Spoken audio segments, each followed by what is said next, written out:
Bago natin simulan ang ating video, nais ko munang magbigay ng taos-pusong pasasalamat sa inyong walang sawang pagsuporta at pagmamahal sa ating YouTube channel. Ang inyong patuloy na pagtangkilik at tiwala ay nagiging inspirasyon para sa amin upang patuloy na maghatid ng mga dekalidad na content.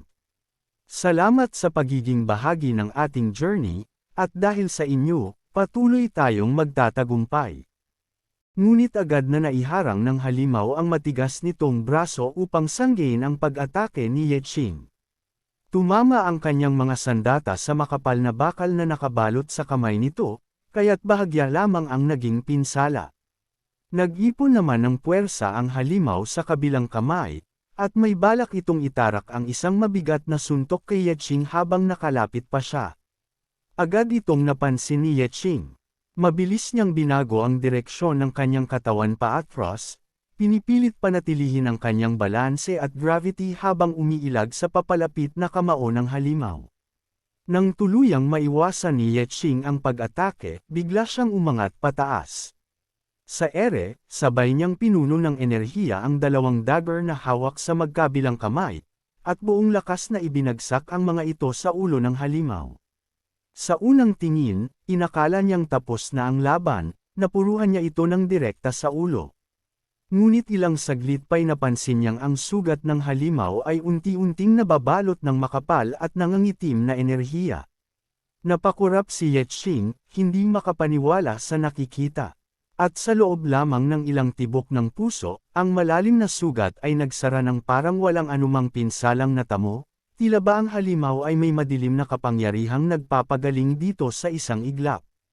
Inakma ng halimaw na hulihin si Ye Qing gamit ang malaking kamay nito, ngunit mabilis siyang nakalundag palayo. Dahil dito, galit na tumalikod ang halimaw, hinahabol ng tingin ang direksyong pinagliparan ni Ye Qing. Sa tindi ng galit, iwinasiwas nito ang napakalaking palakol, diretso sa kinaroroonan niya. Wala ng oras para umiwas si Ye Qing, napilitan siyang salagin iyon gamit ang kanyang dalawang dagger. Isang translucent na screen ang biglang lumitaw sa harap niya. Ang iyong pagsalag ay eksakto, ngunit ang pinsala mula sa pag-atake ng Ogrima ay hindi maaaring ganap na mabawi. Ang gumagamit ay tatanggap ng 30% pinsala. Napangiwi si Ye Qing habang binabasa ang mensahe ng system. Hindi yun magandang senyales. Kasunod nito, may narinig siyang kakaibang tunog, isang mahinang crack, parang may bagay na nagsisimulang mabiyak. Ngunit huli na ang lahat upang tuluyang maunawaan niya kung ano iyon. Sa isang iglap, tuluyan nang nabiyak ang kanyang sandatang ginagamit pang sangga, nag-split ito na parang basag na salamin. Nanlaki ang mga mata ni Ye Qing. Hindi niya inakalang mababasag ang kanyang armas ng ganoon kabilis at ganoon kadali. Dahil sa pagkabasag ng sandatang ginamit niyang panangga, dumiretso ang palakol ng halimaw sa katawan ni Ye Qing. Tumama ito ng buong lakas, dahilan upang tumilapon siya ng ilang metro palayo. Pagbagsak niya sa isang malaking bato, agad na kumalat ang alikabok sa paligid. Habang nakahandusay si Ye Qing, hirap huminga mula sa impact ng atake, biglang lumitaw ang isang system screen sa harap niya. Dulot ng unprisoned debuff mula sa halimaw, hindi maaaring gamitin ang emergency evasion. Na-disable rin ang lahat ng kasanayan sa paggalaw. Napakuyom siya ng kamao. Hindi lamang siya nasaktan, pinutol pa ng halimaw ang lahat ng tsansa niyang makaiwas. Habang aktibo pa ang debuff, unti-unting lumapit ang dambuhalang nilalang, handang tapusin ang laban habang walang depensa si Ye Qing. Mabilis namang nagpalabas ng kapangyarihan si Ye Qing, pilit na nilalabanan ang panghihina. Sa mababang tinig, mariin niyang sinabi, "Recycle." Sa isang iglap, may mga kamay na lumitaw mula sa kanyang sariling enerhiya, tila mga eterikong bisig na sumusunod lamang sa kanyang utos. Ipinag-utos niya rito na may layo siya sa halimaw, upang magkaroon siya ng kahit kaunting sandali para makapagbuo ng bagong plano. Agad namang sumunod ang mga enerhiyang kamay, sinunggaban si Ye Qing at mabilis siyang iniatres palayo sa panganib. Nang makita ng halimaw ang biglaang paggalaw na iyon, nanlaki ang mga mata nito, hindi nito inaasahan ang kakaibang kapangyarihang lumabas mula kay Yeching. Naglabas si Yeching ng isang card at agad niya itong ginamit upang pagalingin ang sarili, ramdam niyang sobra na ang dugong nawala sa kanya. Habang unti-unting nagsasara ang kanyang mga sugat, hindi siya binigyan ng pagkakataon ng halimaw na makatakas. Sa lakas ng yabag nitong humahampas sa lupa, mabilis siyang hinabol ng nilalang, hawak pa rin ang napakalaking palakol. Nakita iyon ni Yeching at napabuntong hininga. Pinabilis niya ang proseso ng kanyang paghilom. Equipment recycle, sambit niya. Sa isang iglap, 2 bagong dagger ang nabuo sa kanyang magkabilang kamay, malinaw at kasing talas ng sandata na dati niyang hawak.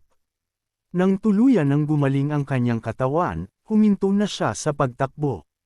Humarap siya, matatag at hindi nagpadaig sa panggigigil ng halimaw na patuloy na rumaraga sa papalapit. Hawak ang 2 dagger, inihanda niya ang sarili para sa susunod na pag-atake. Umamba ang halimaw, iwinawasiwas ang palakol nito upang putulin ang kanyang buhay.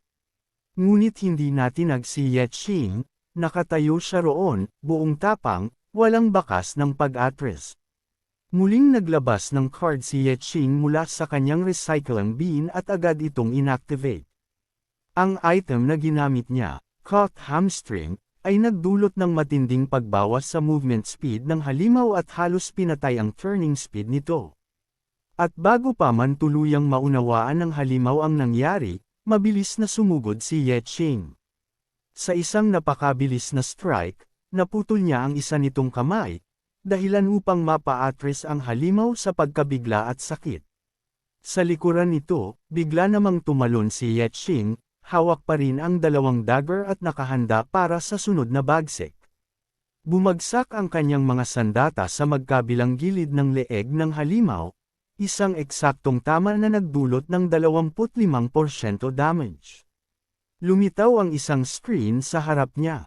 Ang health points ng halimaw ay bumaba sa 75%.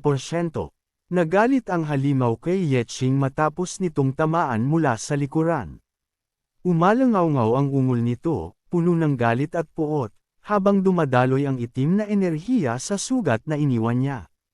Ngunit hindi natinag si Yeching, sa katunayan, bahagya pa siyang napangiti.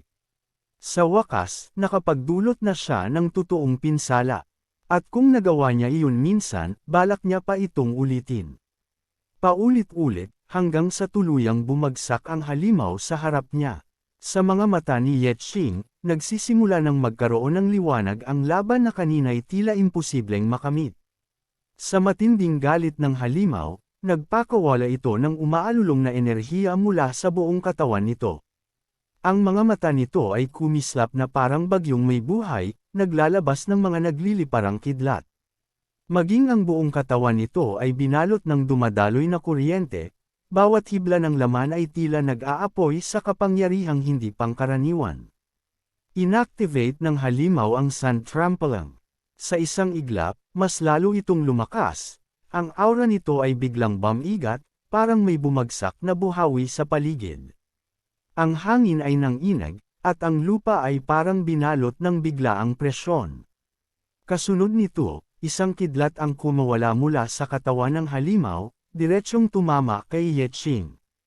Hindi siya nakaiwas. Sa lakas ng tama, napatalbog siya sa ere na parang tinamaan ng rumaragasang tren. Nagliyab ang hangin ng dumaan ang kanyang katawan. Sa di kalayuan, sina Jotong at Wu Ming ay nakamasid sa eksena.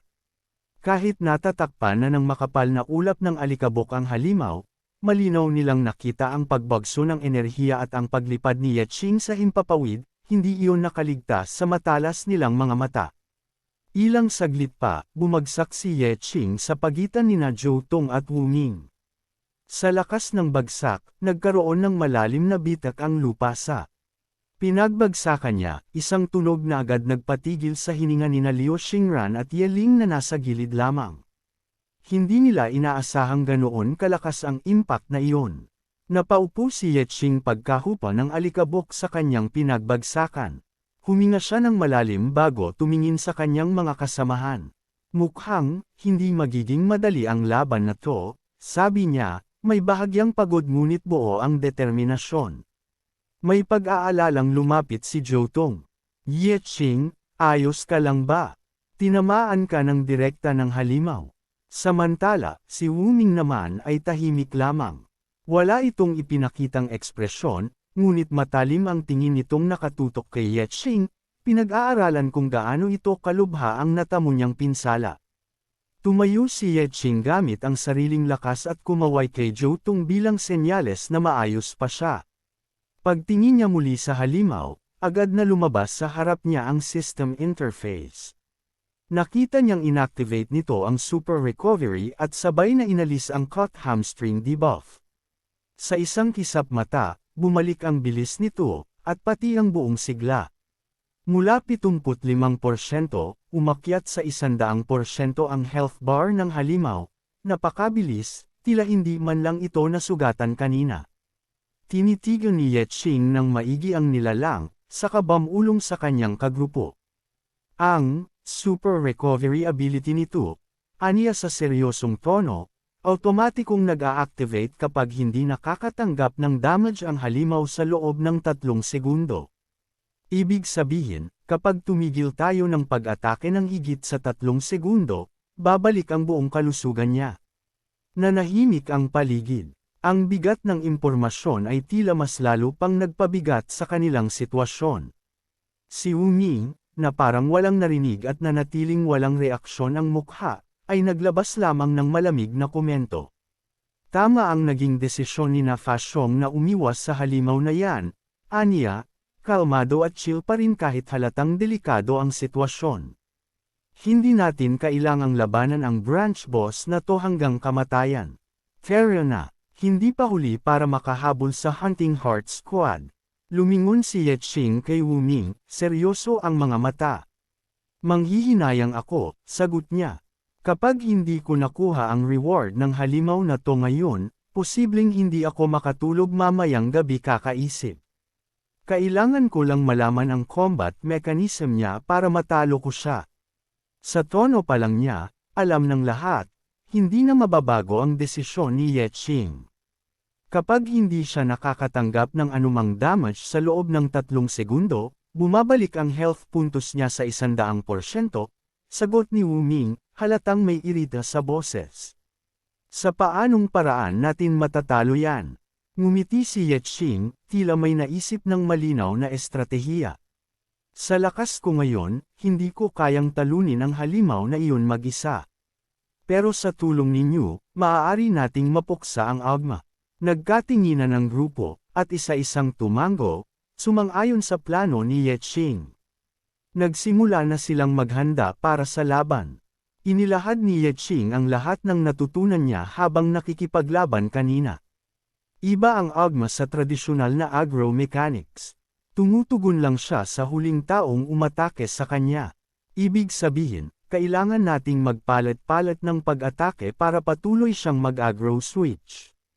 Kapag nagpalit tayo ng tama, mababawasan ang focus niya at hindi niya alam kung sino ang uunahin. Nagpatuloy siya, kailangan din nating panatilihing tuloy-tuloy ang damage output. Hindi dapat umabot sa 3 segundo ang pagitan ng mga atake natin. Kapag tumigil, automatic ang super recovery, at ayaw nating mangyari yon. Sunod, ipinaliwanag niya ang positioning. Wuming, Xingran, at ako ang magpapalit-palit ng pag-atake para sa agro. Yeling, ikaw ang magiging responsable sa tuloy-tuloy na damage, para maiwasan ang pag-revert ng health points niya kung sakaling lumampas sa 3 segundo ang palitan namin. Huminga siya ng malalim, puno ng kumpiyansa. Kaya natin siyang talunin sa pamamaraang ito. At sa sandaling iyon, nakita ng kanyang grupo ang apoy sa mga mata ni Yeching, hindi apoy ng takot, kundi apoy ng estratehiya at tiwala. Sumingit si Jotong, na nakatayo sa gilid ni Yeching, at may bahid ng kaba sa tinig ng magtanong. Yeching, ano naman ang gagawin ko? Ngumiti si Yeching, tila nakakatuwang kalmado sa gitna ng tensyon. Jotong, ang kailangan mo lang gawin, ay mabuhay. Napanganga si Zhou Tung, halos hindi makapaniwala sa natanggap na misyon. Sandaling nanlaki ang kanyang mga mata bago tuluyang natigilan. Ilang segundo ang lumipas bago siya nakarecover. Napakamot siya sa ulo, pilit na inaalis ang hiya at kaba sa kanyang mukha. Alam ko namang, may kakaibang kakayahan ka, Big Brother, na parang nababasa mo ang nakatagong lakas ng kalaban, aniya, nahihiya pa. Gusto ko lang malaman, gaano ba kalaki ang tsansa natin laban sa boss na to? Lumingon si Yetching sa kanya, tuwid ang tindig at may kakaibang kumpiyansa sa mukha. Sa tansya ko, nasa 20% lang. Eksakto ang tono niya, walang halong biro. Bumagsak ang balikat ni Zhou Tung na parang pinatungan ng dalawang bundok. Ha! Tinataya mo ang 20% chance laban sa boss na to kapalit ng biglaang kamatayan. Reklamo niya, halos mabaliw sa narinig. Bakit hindi na lang tayo sumama kina Fashong at umalis? Tinapik siya ni Yeling sa balikat at walang habas na nagtawanan. Ang 20% chance na manalo. Nakakagulat ng mataas iyon, sabi niya, tuwang-tuwa sa takot ni Zhou Tung. Nahiyang napalingon si Zhou Tung, hindi malaman kung may inis o matatakot. Nagseryoso ang mukha ni Yetching habang tinitingnan ang lahat. Ang kapayapaan sa kanyang mata ay napalitan ng malamig na determinasyon. Isa lang ang pagkakataon natin, aniya. Kung mapuno ulit ang health ng Agma, itigil ang pag-atake at umatras agad. Susubukan kong lumapit hanggat maaari para hawakan ang agro at masiguro ang kaligtasan ng lahat. Huminga siya ng mabigat, delikado ito, at kung may mangyaring masama, ako lang ang mananagot. Isang tahimik ngunit mabigat na tensyon ang bumalot sa grupo, dahil alam nilang kahit 20% lang ang pag-asa, si Yetching ay handang sumugal ng lahat. Nakangiting sumingit si Liu Xingran, habang hawak ang kanyang mga palad sa paligid ng sugat ni Yetching. Bibigyan kita ng kaunting pagkakataon pa, sabi niya nang may determinasyon sa tinig. Naniniwala ako sa iyo, kaya ibibigay ko ang lahat ng makakaya ko, at hinding-hindi ako atras sa laban na ito. Nagulat si Yetching sa ginawa niya, ngunit hinayaan na lamang ito. Ang init ng tiwala at dedikasyon ni Liu Xingran ay dumaloy sa kanya, nagbigay ng kakaibang lakas sa kanyang dibdib. Ikinuyong ni Zhou Tung ang kanyang kamao, tumindig ng buong tapang. Dahil sinabi ni Big Brother iyon, paniniwalaan ko ito ng walang pasubali. Hindi ako tatakas sa laban na ito. Ngumiti si Yeling, maangas at may kumpiyansa, habang hinahawakan ang kanyang sombrero. Marami pa akong mana na natitira. Kaya sasali ako, sabi niya, handa na ring sumabak sa panganib. Napabuntong hininga lamang si Wu Ming, tila nai-stress nang nakikita. Kayo ay talagang isang grupo ng mga hanggal na naghahanap ng kamatayan, wika niya, parang magulang na nagmamasid sa kalikutan ng anak. Samantala, si Yetching ay natutuwa habang nadarama ang hilang touch ni Liu Xingran. Nakangiti siya at tumugon. Ang iyong healing spell at ang aking health recovery, pwede itong pagsamahin. Mababawi nito ang epekto ng double violent bleeding sa katawan ko. Natuwa si Liu Xingran sa narinig, at bahagyang napangiti. Malaki talaga ang naitulong mo sa akin ngayon, Xingran, sabi ni Yetching nang may ngiti at sinseridad. Dahil sa epekto ng heal na ito, maaari akong gumamit ng triple berserk nang walang pag-aalinlangan. Sa mga sandaling iyon, ramdam ng lahat ang nag-aalab na determinasyon sa grupo, hindi lamang sa laban, kundi sa bawat isa't isa, handang sumabak sa panganib at suportahan ang bawat kasamahan. Napanganga si Liu Xingran sa narinig, halos hindi makapaniwala. Triple berserk. Wika niya, ramdam ang pagkabigla sa bawat salita. Si Wu Ming, sa kabilang banda, ay nanatiling kalmado, parang hindi man lang nagulat sa sinabi ni Yetching. Ang epekto ng berserk ay nadaragdagan sa bawat paggamit, paliwanag ni Yetching sa sarili niyang tono, ngunit walang reaksyon mula kay Wu Ming. Kahit na kaya mong balansehin ang pagkawala at pagbawi ng dugo ngayon, Maaari ka pa ring mamatay kapag umabot na ito sa ikatlong level ng Berserk. Tumingin si Ye Qing sa direksyon ng halimaw, seryoso ngunit may bahagyang ngiti sa labi. Ito ang tunay na sugal, ngunit kailangan kong maging malakas. Napatingin si Liu Xingran sa kanya nang may pagkatulala, habang si Wu Ming ay nanatiling walang ekspresyon, matalim ang mga mata ngunit walang sinabing kahit ano. Humarap muli ang grupo sa halimaw, handa nang ibuhos ang buong lakas at kakayahan nila. Ang tensyon sa paligid ay ramdam sa bawat indayog ng hangin at alon ng enerhiya. Si Ye Ling ay nag-activate ng kanyang flame form, pinataas ang damage output ng kanyang fire spells ngunit kapalit nito ang kaunting bahagi ng kanyang health. Nakangiti siya ng maangas, matay kumikislap sa excitement.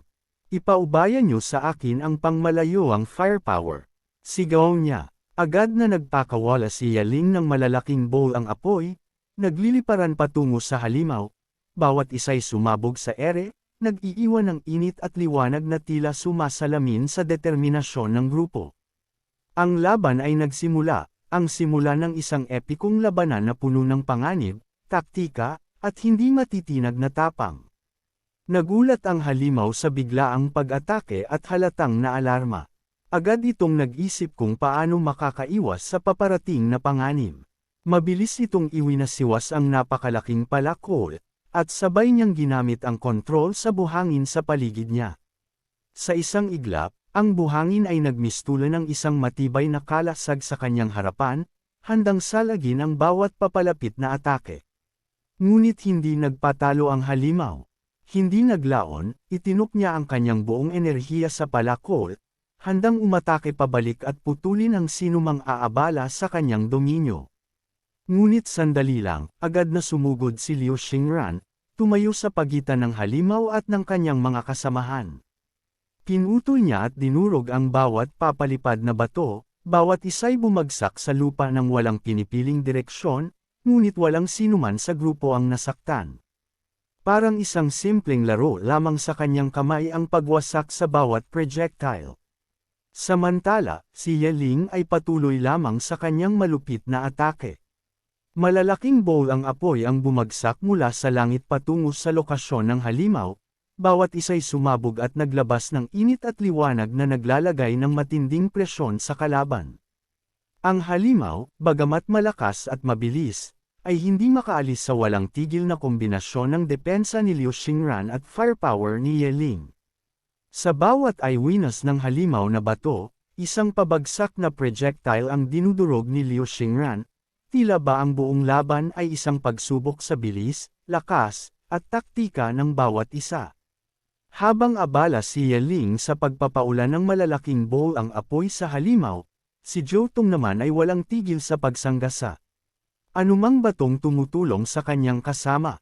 Ginamit niya ang kanyang kalasag upang protektahan si Ye Ling, pinapanatili ang tuloy-tuloy na pagcast ng spells at hindi nagpapahintulot sa anumang sagabal. Samantala, tumakbo si Ye Qing ng buong bilis patungo sa halimaw, sumisigaw kay Liu Xingran. Gamitin mo ang ice attribute mo sa lupa. Kukunin ko ang atensyon nito upang mawala ang pressure sa likurang bahagi natin. Agad namang tumugon si Liu Xingran. Nagpakawala siya ng dambuhalang alon ng yelo, sumirit sa direksyon ng kalaban. Sa sandaling iyon, nagmistulang hagdan ang yelong bumuo ni Liu Xingran, isang tulay at suporta para kay Ye Qing upang mas mabilis niyang maabot ang halimaw. Pinuno ni Ye Qing ng enerhiya ang katawan, bawat galaw ay punong-puno ng determinasyon, at mabilis siyang tumakbo patungo sa halimaw. Agad niyang nakuha ang atensyon nito. Sa isang iglap, sinimulang hampasin siya ng halimaw gamit ang napakalaking palakol. Ngunit, sa liksi at taktika, naiiwasan ni Ye Qing ang bawat hampas, bawat strike ay tila sinusuri at binabantayan. Sa parehong sandali, isang sunod na bowl ang apoy mula kay Ye Ling ang tumama sa mukha ng halimaw, nagdulot ng matinding init at liwanag. Ang halimaw, na puno ng galit sa sunod-sunod nitong atake, ay ngumisi sa puot at pinalakas ang bawat galaw nito, handang putulin ang sinumang magpatuloy sa ganitong paghamon. Napangiti si Yeling sa reaksyon ng halimaw matapos nitong tamaan, sabay asar. Marami pa akong ilalabas na bowl ang apoy para sayo. Tumitig sa kanya ang halimaw, galit na galit, habang ang kabilang bahagi ng mukha nito ay nilalamon ng apoy na nagliliyab mula sa mga kamay ni Yeling. Agad na inihampas ng halimaw ang napakalaking palakol sa direksyon ni Yeching. Ngunit mabilis na nailegan ni Yeching ang bawat hampas, tumalon siya paitas sa halimaw upang mailapit ang sarili sa kalaban.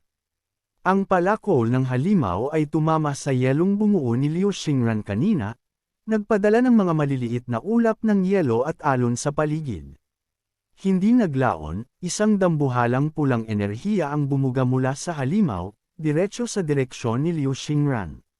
Sa laki at bilis ng tama, halos imposible itong maiwasan o masalagin. Napatigil si Liu Xingran sa kanyang kinatatayuan. Nagngangalit ang mga ngipin niya, ramdam ang bigat ng panganib, at mabilis niyang pinag-iisipan kung kaya niyang salagin ang enerhiya gamit lamang ang espadang dala niya. Sa likuran naman, si Zhou Tong ay nanigas, halos lumuluwa ang mata sa takot sa tindi ng paparating na tama. Sa sandaling iyon, nagpakawala si Liu Xingran ng dambuhalang harang ng yelo. Ang puwersa ng enerhiya ay napakalakas, nabiyak ang lupa sa harap niya, bawat bitik ay nagpadala ng alon sa paligid, ngunit nagawa niyang itayo ang yelong harang, nakapaglaban sa malakas na tama ng halimaw. Hindi nagtagal, unti-unting nagsimulang mabasag ang yelong hinarang ni Liu Xingran. Ang bawat bitik at pag-crack ng yelo ay nagpalakas ng takot sa kanyang dibdib. Ramdam niya ang bigat ng paparating na enerhiya ng halimaw, at alam niyang kapag tuluyang bumitak ang yelo, wala na siyang kakayahan upang salagin ito muli. Tumigil siya sandali, pinipilit kontrolin ang kaba at pag-alala. Ang paligid ay punong-puno ng tensyon, ang bawat segundo ay tila umaabot sa kawalang hanggan, at sa bawat pagkalapit ng pulang enerhiya ng halimaw, lumalaki ang panganib na haharapin nila.